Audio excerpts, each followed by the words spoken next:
Working on a 2017 Ram, replacing the rear fuel filter, and I ran into an issue. As you can see on this rear fuel filter housing or adapter, there's a check valve in the middle.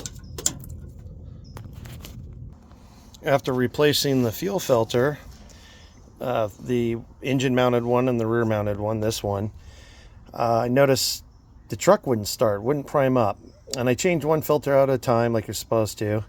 Usually it's not an issue, and it wouldn't start up. And went ahead and pulled the fuel filter cap off the engine mounted fuel filter and turned it on, and no fuel was coming out. So I'm like, okay, it's a bad in-tank fuel pump. Dropped the tank, put a new fuel pump in it, which it needed. Parts of it was coming apart. There was dirt all in the tank. The screens on the in-tank pump were all clogged up. Time to put a new pump in it. Put a new pump in it. Put it all back together. Test drove it. Drove fine. Gave it to the customer. A couple days later, complaining that it's intermittently cutting out. It's like low power when towing. So I said, bring it back. Brought it back. Hooked up a fuel pressure gauge to it. No supply pump pressure. I'm like, that's interesting. I'm like, can't be a bad fuel pump. Maybe I got a bad fuel pump. I played with the fuel pump a little bit. I have a bypass valve on my fuel gauge. Cranked it up, and it was pumping fuel. Fuel was pumping out. I shut the valve off, and all of a sudden it started building 15 psi. Oh, okay, that's good. Fire the truck up. As soon as you fire it up, fuel pressure goes to 0. Do the same procedure again. Fuel pressure comes back up. Fire it up. Fuel pressure goes to 0. So I started thinking, I wonder if it's acting like there's an extreme restriction. So I remembered that check valve at the back of on that fuel filter adapter at the rear of the truck.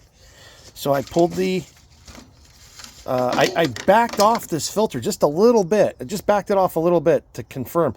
I used my scan tool to turn the lift pump on. Then it was no pressure no matter what I did. Just backing this off by a quarter of a turn. I went, I started thinking, wonder what's going on. Pull the fuel filter off. As you can see, there's a little detent for unseating that check valve in the fuel filter adapter.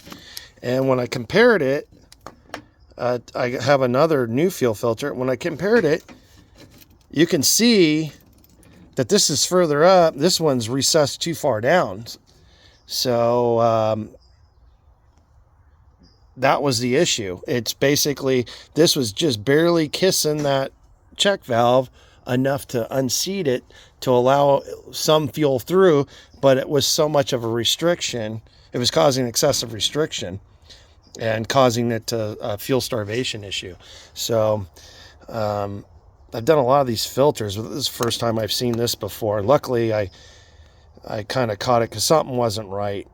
And so anyway, but like you can see, it even seems like these filters are, appearance-wise, they're kind of different. Like this has got a ring, so I don't know if they got multiple companies producing these. Has the same kind of overspray on it. This is the one that was causing the problem. This is the replacement one I'm going to put on. Both Mopar filters, but something's not right. This adapter even looks different than this one. It just, anyway, something to think about if you've got a fuel restriction issue. Check these filters.